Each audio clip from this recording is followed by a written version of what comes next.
नमस्कार बच्चों, कैसे हो? बहुत बढ़िया। देखिए, हमने अपना अध्याय 2 पूरा कर लिया। अध्याय 2 था परमाणु की संरचना एवं द्रव्य की संरचना एवं अणु, पदार्थ की संरचना एवं अणु। और अध्याय 3 है परमाणु की संरचना। वो दोनों मिक्स हो गए थे। देखिए, हमने पदार्थ पूरा पढ़ लिया, द्रव्य पढ़ लिया, द्रव्य की अवस्थाएं पढ़ ली, द्रव्य की कितनी अवस्थाएं होती हैं, और संरचना भी पढ़ ली थी। इसके बाद अगला हमारा चैप्टर है परमाणु संरचना। वहां पर हमने कुछ परिभाषाएं भी पढ़ी थी और उन परिभाषाओं में हमने परमाणु भी पढ़ लिया था। परिभाषाओं में परमाणु की परिभाषा भी पढ़ ली थी। परमाणु का हमने एक इंग्लिश टर्म पढ़ी थी। इंग्लिश में क्या बोलते हैं इसको? एटम। और इसका मैंने संधि विच्छेद भी किया था, ए प्लस टम। टोमियो होता है पूरा वर्ड, तो tomeo. Tomeo means not divided. A का मतलब होता है नहीं और टोमियो का मतलब होता है डिवाइडेड। ये हमने पढ़ लिया था। इसके पढ़ने के बाद हमने डाल्टन की परमाणु थ्योरी भी उस टाइम थोड़ी सी पढ़ी थी, और अभी मैं उसको और पूरा बता देता हूं आपको। अभी आप देखेंगे तो आपकी स्क्रीन पर आपको दिखेगा डाल्टन परमाणु सिद्धांत। डाल्टन एक वैज्ञानिक थे, उन्होंने बताया परमाणु के बारे में। तो देखो, उन्होंने कुछ मुख्य बातें उन्होंने जो बताई थी वो मैंने आपके सामने रखी हैं। सबसे पहली बात, सभी द्रव्य सूक्ष्म कण, जिन सूक्ष्म कणों को क्या कहा गया? परमाणुओं से मिलकर बने हैं, पहली बात। दूसरी, एक तत्व के सभी परमाणु समान होते हैं। कोई अगर एक तत्व है तो उसके सभी परमाणु कैसे होंगे? समान, आकार में समान होंगे, गुण में समान होंगे, उनके भौतिक गुण, रासायनिक गुण कैसे होंगे? समान। इसके बाद है, अलग अलग तत्वों के परमाणु अलग अलग प्रकार के होते हैं। अगर हमने 2 अलग अलग तत्व लिए हैं तो उनके परमाणु कैसे होंगे? अलग अलग प्रकार के होंगे।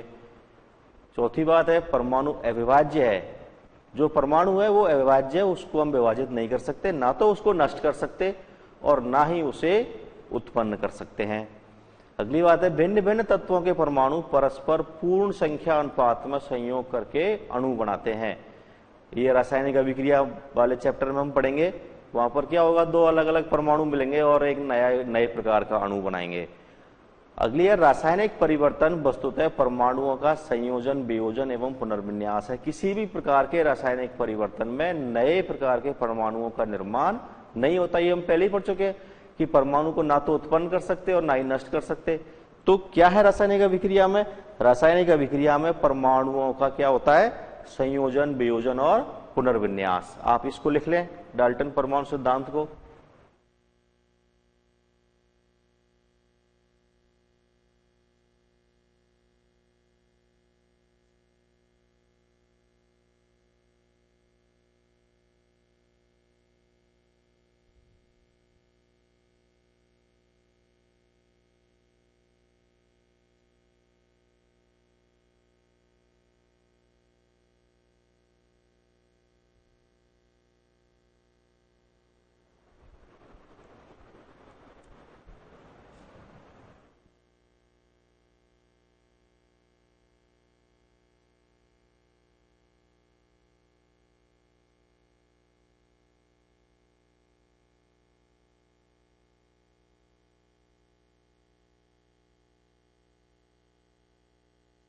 बातें हैं मुख्य।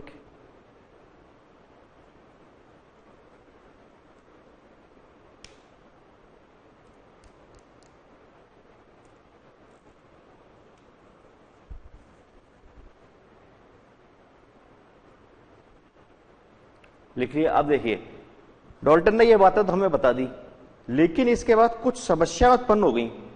समस्या क्या? कि उन्होंने बता दिया कि परमाणु अविभाज्य है। ये चलो हमने मान लिया परमाणु अविभाज्य है। इसके बाद बता दिया कि परमाणु मिलके नए अणुओं का निर्माण करेगा। हमने ये भी मान लिया कि नए अणुओं का निर्माण कर लिया।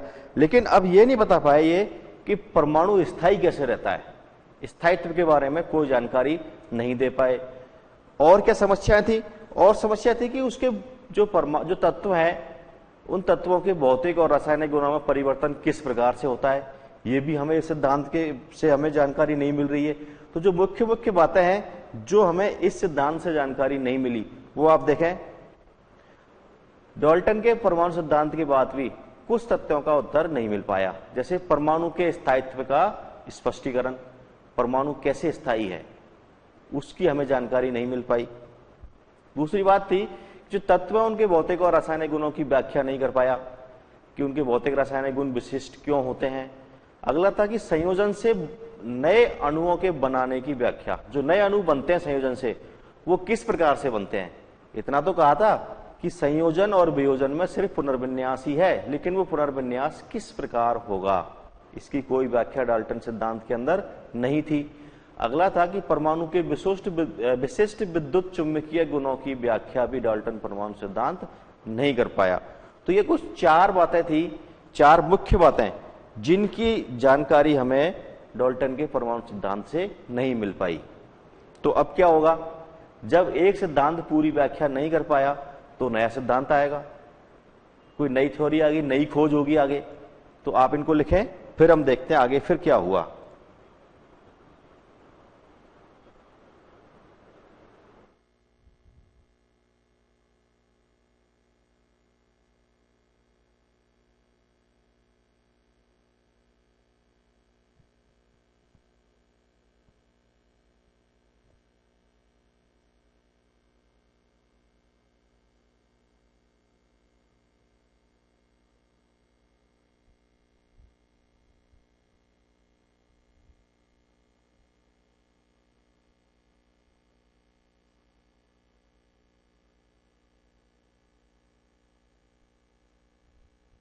चलिए अब देखिए आगे, ये कुछ 4 बातें हमने देखी, उनकी व्याख्या नहीं कर पाया।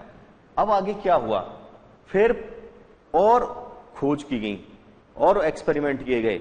जब आगे प्रयोग किए गए तो उनसे पता चला कि जो परमाणु है उस परमाणु में कुछ सब एटॉमिक पार्टिकल, परमाणु में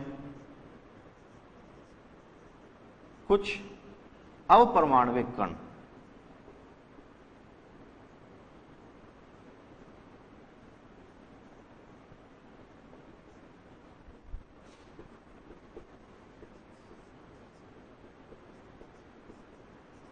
पाए जाते हैं। आगे की खोजों से पता चला कि परमाणु के अंदर भी, डाल्टन ने तो कहा था कि परमाणु अविभाज्य है, लेकिन आगे जब खोज की गई तो पता चला कि परमाणु भी आगे विभाजित है, परमाणु में भी कुछ अपरमाणविक पार्टिकल्स पाए जाते हैं, अपरमाणविक सब एटॉमिक, कुछ सब एटॉमिक पार्टिकल्स उसके अंदर भी पाए जाते हैं। और आगे खोज करने के बाद पता चला कि परमाणु में कितने प्रकार के सब एटॉमिक पार्टिकल्स होते हैं, 3 प्रकार के। ये अपरमाणविक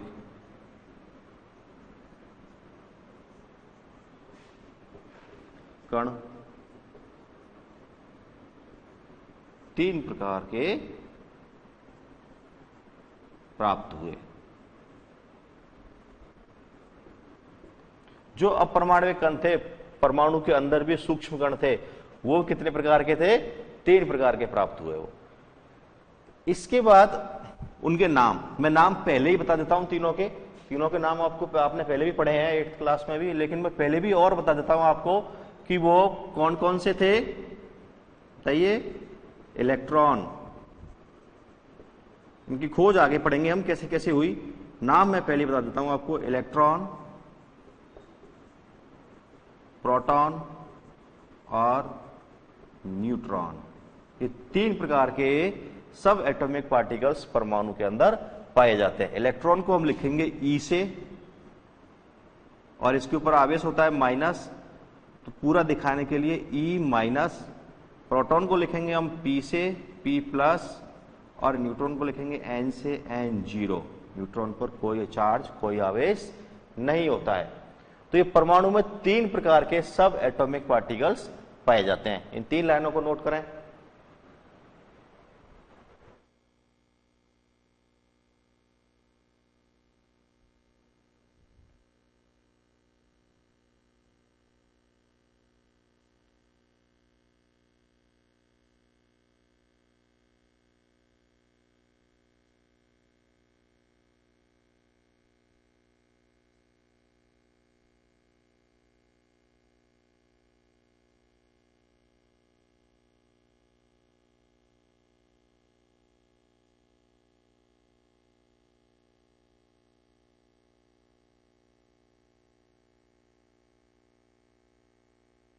हम इसमें से एक एक का अध्ययन करेंगे। सबसे पहले इलेक्ट्रॉन, इलेक्ट्रॉन के बारे में पढ़ेंगे। इलेक्ट्रॉन की खोज कैसे हुई, किन्होंने खोज की, किस प्रयोग के द्वारा खोज की और इसके गुण क्या हैं। तो देखिए, सबसे पहला अपना टॉपिक रहेगा इलेक्ट्रॉन की खोज। बहुत इंटरेस्टिंग टॉपिक है। देखिए,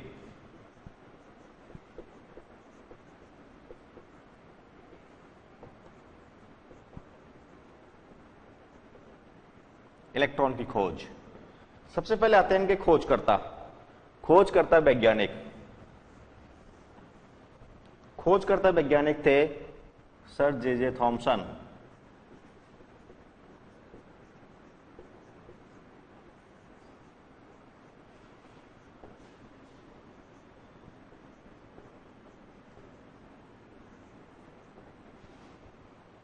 वैज्ञानिक का नाम क्या है? J Thomson. प्रयोग क्या था?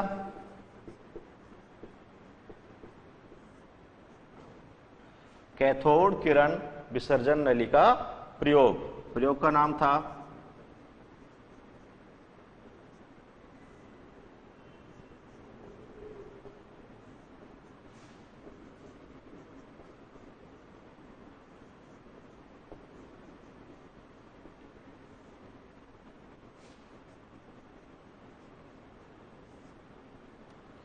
इस प्रयोग के द्वारा जे थॉमसन ने इलेक्ट्रॉन की खोज की थी। कैथोड किरण विसर्जन नली का प्रयोग। देखो ये प्रयोग क्या था। उन्होंने एक विसर्जन नलिका ली।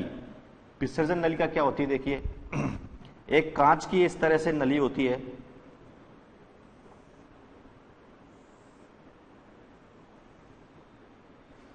इसमें 2 इलेक्ट्रोड लगे रहते हैं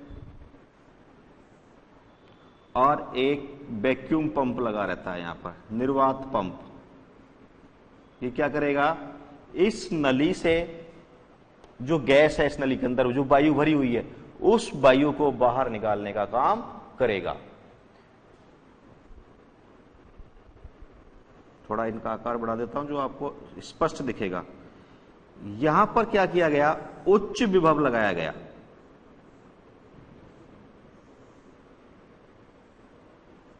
इस तरह से देखिए, ये है कैथोड,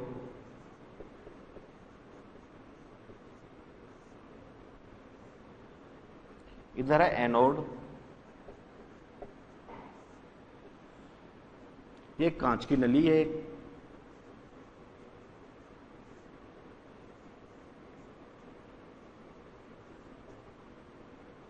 और ये बैटरी लगी हुई है। तो यहां से विभव दिया गया उच्च विभव।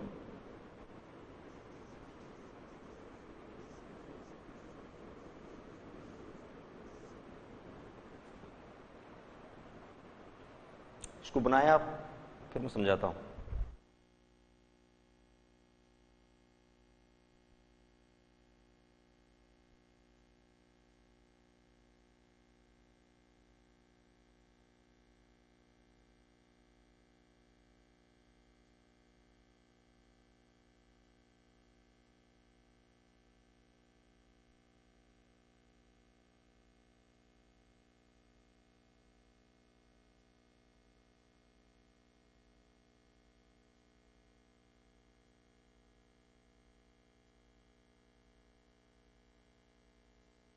नाम भी मैं लिख देता हूं साइड में।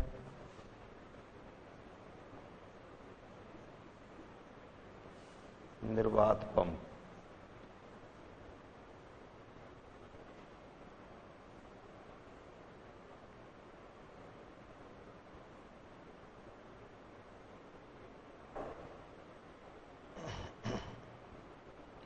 यह है विसर्जन नली का। अब देखिए उन्होंने प्रयोग क्या किया। इस उपकरण को इस तरह से व्यवस्थित किया। व्यवस्थित करने के बाद यहां से उच्च विभव लगाया, स्विच को चालू कर दिया। स्विच को चालू करते ही इस नली के अंदर निर्वात था और निर्वात के साथ ही यहां पर उच्च विभव उत्पन्न हुआ। उस उच्च विभव के कारण उन्होंने देखा कि इसकी कांच की जो नली है, इसकी नली की दीवारों पर एक हरे रंग की प्रतिदीप्ति उत्पन्न हुई। इसका मतलब क्या हुआ कि यहां से कोई एक किरण उत्पन्न हुई और वो किरण इस पात्र, इस नली की दीवारों से टकराई और नली की दीवारों से टकराने से क्या हुआ कि यहां पर प्रतिदीप्ति उत्पन्न हुई। यहां से विभव लगाते ही निर्वात है बिल्कुल, इसके अंदर कुछ भी नहीं है, कोई टकराने वाली वस्तु भी नहीं है, कोई ना हवा का एक कण भी नहीं है, फिर भी इसकी दीवारों पर प्रतिदीप्ति उत्पन्न हुई। तो उन्होंने देखा कुछ नया हुआ है इसके अंदर। इसको सिद्ध करने के लिए उन्होंने अगला काम क्या किया, देखिए अगला काम किया उन्होंने,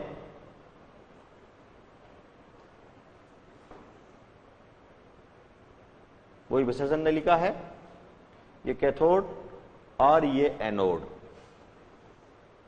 और यहां पर लगाया जाएगा उच्च विभव।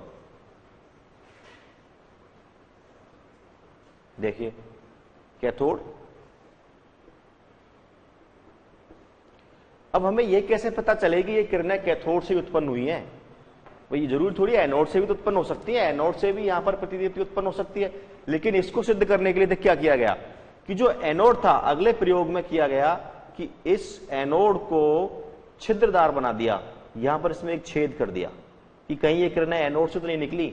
छिद्र करने के बाद और इसके पीछे एक जिंक सल्फाइड की एक परत लगा दी, जिस पर कोई कण टकराएगा तो वहां पर चमक उत्पन्न होगी। ये जिंक सल्फाइड की परत यहां पर लगा दी। अब फिर दोबारा से यहां पर उच्च विभव उत्पन्न किया गया और इस स्विच को ऑन किया गया। दोबारा से उच्च विभव उत्पन्न करते क्या हुआ, वो किरणें तो निकल ही रही है यहां से, उच्च विभव लगाते किरणें निकली, और ये किरणें यहां पर देखो एनोड से टकराई नहीं, एनोड यहां पर है नहीं, बीच में छेद है, तो इस एनोड से छिद्र से निकल के यहां से टकराई और यहां पर स्फुरदीप्ति उत्पन्न हुई। यहां पर क्या उत्पन्न हुआ, स्फुरदीप्ति उत्पन्न हुई। इससे क्या सिद्ध हुआ कि ये किरणें वास्तव में कैथोड से ही उत्पन्न हुई थी और कैथोड से ही निकल के कहां गई थी, एनोड की तरफ। कैथोड से निकली और यहां तो एनोड की तरफ चली गई और एनोड पर जाके समाप्त हो गई, एनोड पर जाकर के समाप्त हो गई। लेकिन यहां जब एनोड हमने छिद्र वाला ले लिया तो इस कैथोड से निकल के गई और इस एनोड के छिद्र से निकल करके और आगे जो हमने एक परत लगाई थी जिंक सल्फाइड की, उससे टकराई और उससे टकरा करके स्फुरदीप्ति उत्पन्न की, ये चमक उत्पन्न की, जिससे यह सिद्ध हो गया था कि ये किरणें कहां से उत्पन्न हुई थी, कैथोड से ही उत्पन्न हुई थी। और इन किरणों का नाम रखा गया कैथोड किरण। ये नाम लिखा है मैंने यहां पर, कैथोड किरण। कैथोड किरण क्यों, क्योंकि ये कहां से उत्पन्न हुई थी, कैथोड से।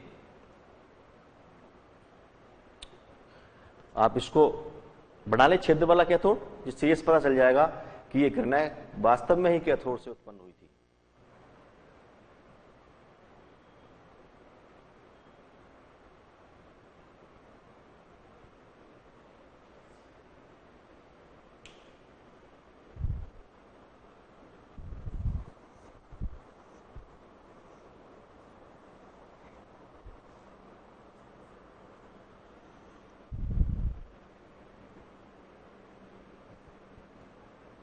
पढ़ लिया आपने।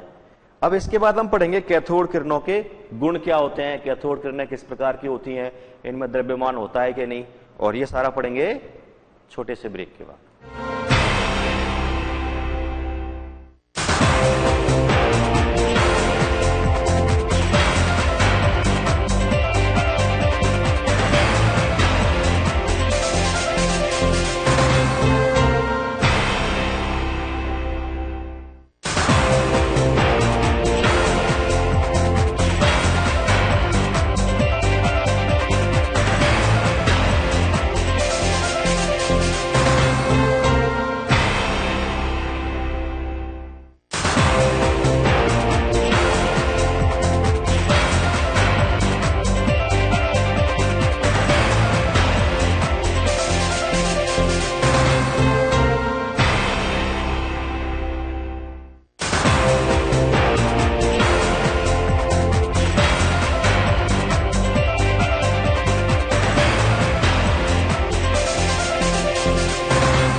उत्पत्ति हमने पढ़ ली, कैथोड किरण प्रयोग भी पढ़ लिया हमने जे थॉमसन का। इसके बाद पढ़ेंगे कैथोड किरणों के गुण। कैथोड किरण जो हमने उत्पन्न की थी उसके क्या क्या गुण होते हैं, तो देखिए सबसे पहला गुण है ये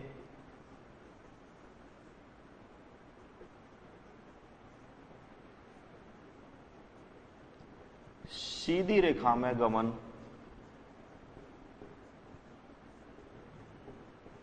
करती हैं। कैथोड किरण कैसी रेखा में गमन करती हैं? सीधी रेखा में गमन करती हैं। पता कैसे चलेगा? देखिए वही प्रयोग, उसी प्रयोग के अंदर कुछ थोड़ा थोड़ा हल्का हल्का चेंज करते रहेंगे और हमें पता चल जाएगा कि वो वास्तव में सीधी रेखा में गमन करती हैं या नहीं। देखिए वही एनोड कैथोड हमने बनाए, उच्च विभव विसर्जन नली का प्रयोग मैंने यहां पर पूरा उपकरण बना दिया है। ठीक है, देखिए कैथोड और ये है एनोड। देखिए अब यहां से यहां पर हमने उच्च विभव उत्पन्न किया, यहां से किरणें निकल रही हैं। अगर मैं यहां पर बीच में कोई वस्तु रख दूं, यहां पर कोई वस्तु रख दूं, तो उसका देखेंगे कि ये इसकी इधर पीछे क्या उत्पन्न हो जाएगी? छाया उत्पन्न हो जाएगी। अगर इस प्रयोग में दोनों इलेक्ट्रोड के बीच में कोई वस्तु रख दी जाए तो उसके पीछे छाया उत्पन्न हो जाएगी। इसका मतलब जो कैथोड किरण है वो इससे टकरा करके आगे नहीं गई, यहीं रुक गई। ऊपर वाली तो चली गई, ये तो चली जाएंगी, लेकिन जहां बीच में कोई भी वस्तु आ गई, कोई हमने एक मेटल की वस्तु लगा दी, तो उसके उधर छाया उत्पन्न हो जाएगी। इसका मतलब ये कैसे गमन करती है? सीधी रेखा में गमन करती है। दूसरा है ये प्रतिदीप्ति उत्पन्न करती हैं।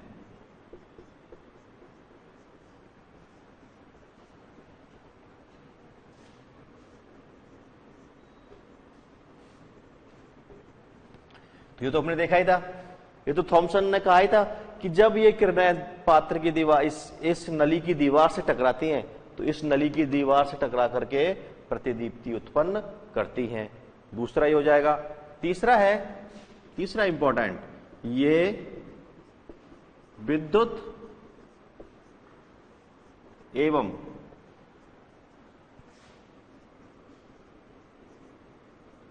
चुंबकीय क्षेत्र में विक्षेपित होती हैं।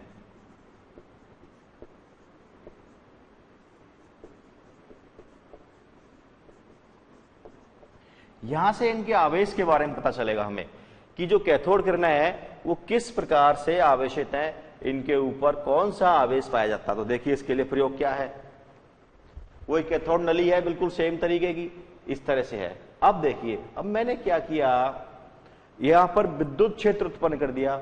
इधर तो मैंने लगा दी एक प्लेट, इस पर कौन सा आवेश है? प्लस, और इधर एक प्लेट लगाई मैंने जिस पर है माइनस आवेश। इसको बैटरी से जोड़ देंगे, उससे पता चल जाएगा कि किस पर कौन सा आवेश आ रहा है। दो प्लेट मैंने यहां पर लगा दी और यहां से उच्च विभव लगाया। कोई काम, बैटरी को ऑन कर दिया, चालू कर दिया, स्विच को चालू कर दिया। चालू करते ही देखो क्या होगा, यहां से कैथोड किरण उत्पन्न होंगी। कैथोड किरण उत्पन्न होते ही अधिकांश कैथोड किरण कहां मुड़ जाएंगी? कुछ तो सीधी जा रही चली जाएंगी, लेकिन अधिकांश कैथोड किरण मुड़ जाएंगी प्लस की ओर।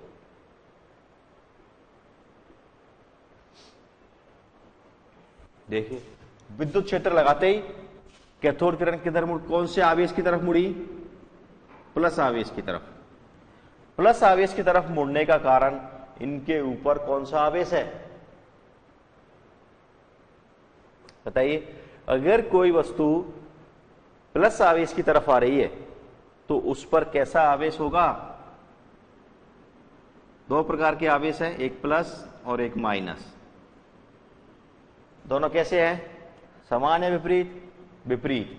विपरीत आवेश एक दूसरे को क्या करेंगे? आकर्षित। ये एक दूसरे को आकर्षित करेंगे। इसका मतलब प्लस के ऊपर, प्लस की तरफ जो आ रहा है, प्लस की तरफ जो आवेश आ रहा है वो कौन सा होगा? माइनस आवेश। इस बात से ये पता चलता है कि जो कैथोड किरणें हैं वो कैसी है? ऋणावेशित है। इन पर ऋण आवेश पाया जाता है। अगला है ये द्रव्य किरणें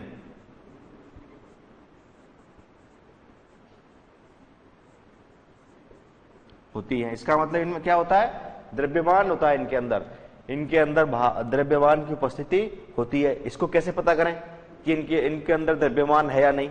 देखो यही प्रयोग है, मैं उसी में चेंज कर करके आपको समझाता जा रहा हूं। यहां से कैथोड किरण निकल रही है, अगर यहां पर मैं एक पहिया रख दूं, पहिया कैसा, घूमने वाला, जो फ्रीली घूम सकता हो, एक व्हील लगा दिया मैंने फ्रीली घूमने वाला, अगर कोई वस्तु इस व्हील से टकराएगी तो ये व्हील घूमने लग जाएगा। ऐसा पहिया है ये यहां पर। और यहां से स्विच को ऑन करता हूं, यहां से कैथोड किरण, फिर क्या देखा गया, यहां से कैथोड किरण उत्पन्न हुई, आगे बढ़ी एनोड की तरफ और इससे टकराई, इससे टकराते ये पहिया घूमने लग गया। जो बीच में पहिया लगाया था वो घूमने लग गया। इसका मतलब ये कैसी किरणें है, द्रव्य किरणें, इनके अंदर द्रव्यमान है, और द्रव्यमान है तो उनके अंदर ऊर्जा भी होगी। ठीक है, अगला है, ये जिस गैस से गुजरती हैं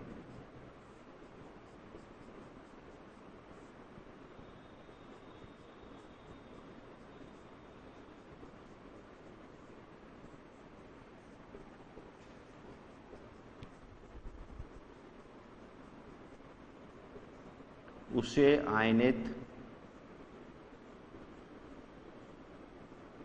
कर देती है। मान लो इस प्रयोग को कैसे किया गया, इस ट्यूब के अंदर अलग अलग गैसें भरी गई, अलग अलग गैसें भरने के बाद ये प्रयोग दोहराया गया, तो देखा गया कि उन गैसों के अंदर जो गैस के कण थे वो आयनित हो गए। वो फिर वही विभव लगा के देखा, विद्युत प्लस माइनस लगा के देखा, तो वो गैस के कण एक दूसरे की तरफ आकर्षित होने लग गए। उससे क्या सिद्ध हुआ कि ये जिस गैस से गुजरती है उसको आयनित कर देती है, और ये कलर भी चेंज कर हो जाता है उसका। अगली चीज है, ये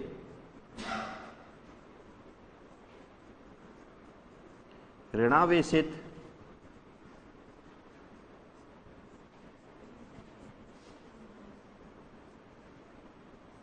कणों से मिलकर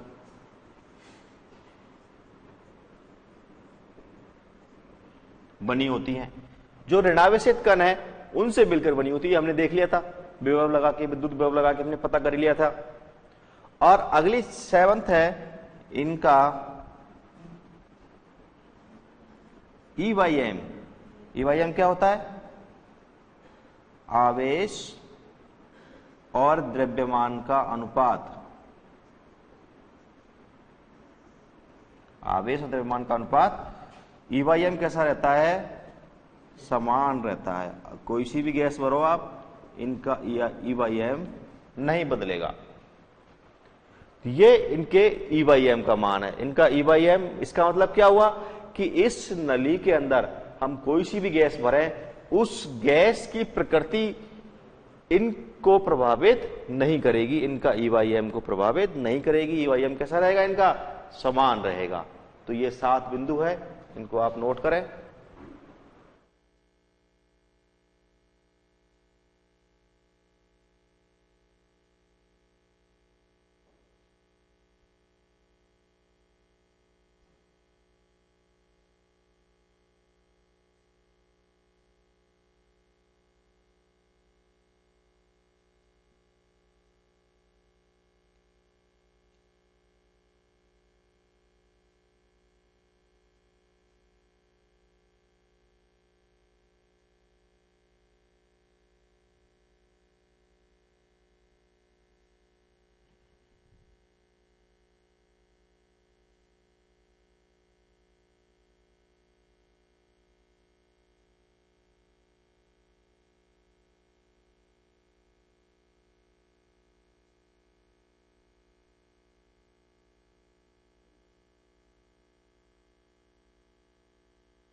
देखिए यहां पर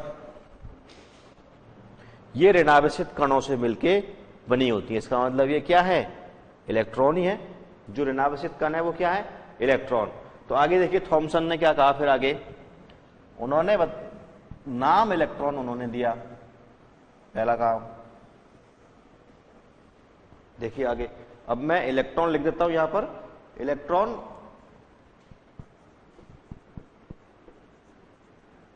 क्योंकि इलेक्ट्रॉन की खोज अब हो चुकी है, क्योंकि ये ऋणावेशित कणों से मिलकर बनी है कैथोड किरण, तो वो क्या है, कण, इलेक्ट्रॉन ही है। देखिए इलेक्ट्रॉन नाम किसके द्वारा दिया गया, थॉमसन, जे थॉमसन द्वारा।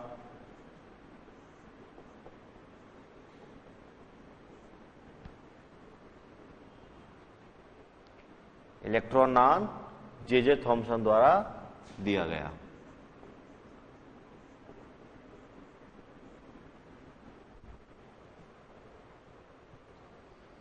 इस पर आवेश, इलेक्ट्रॉन पर जो आवेश का मान था, आवेश तेल बूंद विधि द्वारा ज्ञात किया गया।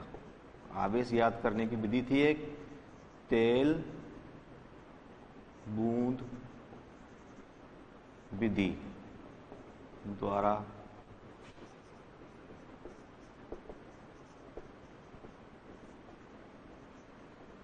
ज्ञात किया गया।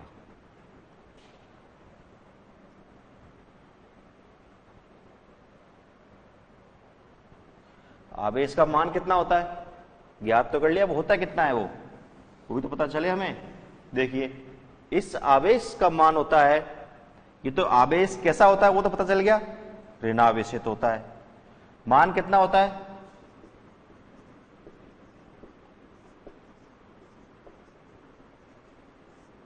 (1.6 × 10⁻⁻19 कूलाम ऋणावेशित।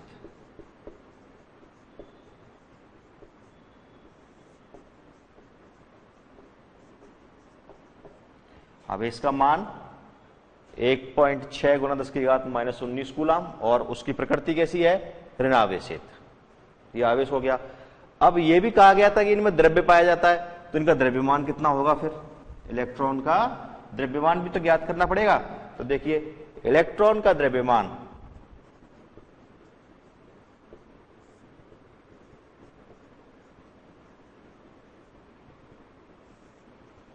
9.1 × 10⁻31 किलोग्राम होता है। इतना इसका द्रव्यमान होता है। अब इसका एक गुण और है जो बहुत अच्छा गुण है, इंपॉर्टेंट गुण है, कि इसे परमाणु से पृथक किया जा सकता है। क्योंकि ये हमने अलग अलग गैस भर के देखी थी, वो तो एक गैस की जो प्रकृति थी उस पर निर्भर नहीं कर रहा था, ये फिक्स था, निश्चित था। तो इसे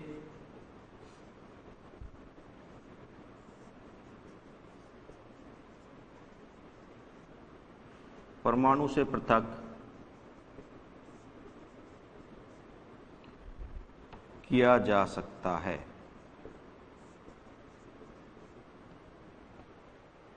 ये इलेक्ट्रॉन के बारे में मुख्य मुख्य बातें लिखें आप।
लिख लिया। अब इस बात पर डिस्कस करते हैं हम कि इसे परमाणु से पृथक किया जा सकता है। देखिए, परमाणु के बारे में हमने अभी ज्यादा अध्ययन तो नहीं किया है, लेकिन एक कण, हमने परमाणु को आगे विभाजित भी कर लिया, और विभाजित करने के बाद हमें उसका एक कण मिल गया और दो कणों के हमें नाम भी मिल गए। एक कण हमने प्रयोग करके उसका पूरा अध्ययन भी कर लिया, द्रव्यमान कितना है, उसका आवेश कितना है। देखिए, परमाणु से पृथक किया जा सकता है, इस बात पर डिस्कस करते हैं। देखिए, परमाणु जो होता है, उस परमाणु में हमने 3 प्रकार के कण पढ़े, एक प्लस, एक माइनस और एक उदासीन।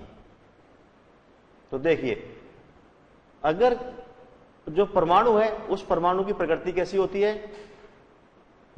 उदासीन। कुल मिला के उदासीन होता है, टोटली उदासीन होता है वो।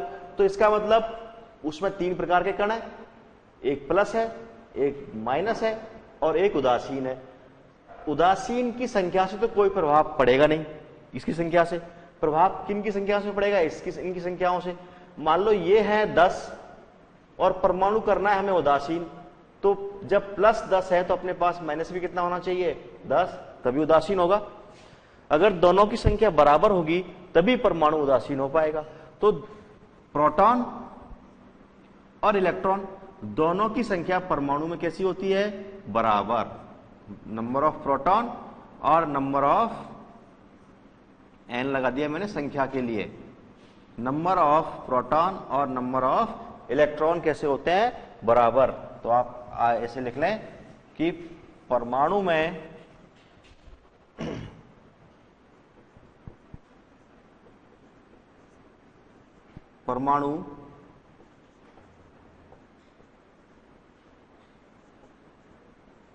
उदासीन होता है, अर्थात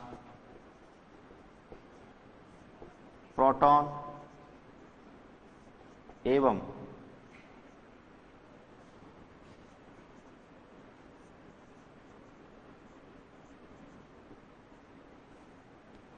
इलेक्ट्रॉन की संख्या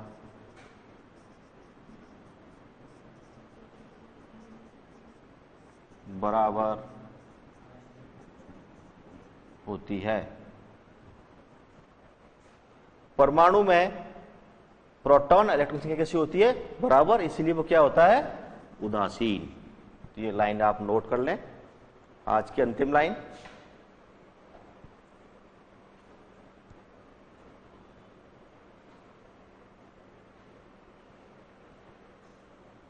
हो गया। इसके बाद हम आगे देखिए और चीजें पढ़ेंगे। हमने इलेक्ट्रॉन की खोज ही की, अभी प्रोटॉन की करेंगे। पर न्यूट्रॉन की खोज थोड़ी लेट हुई थी, तो उससे पहले 1-2 सिद्धांत बीच में पढ़ लेंगे, फिर न्यूट्रॉन की खोज बाद में कर लेंगे। आज के लिए इतना ही, धन्यवाद।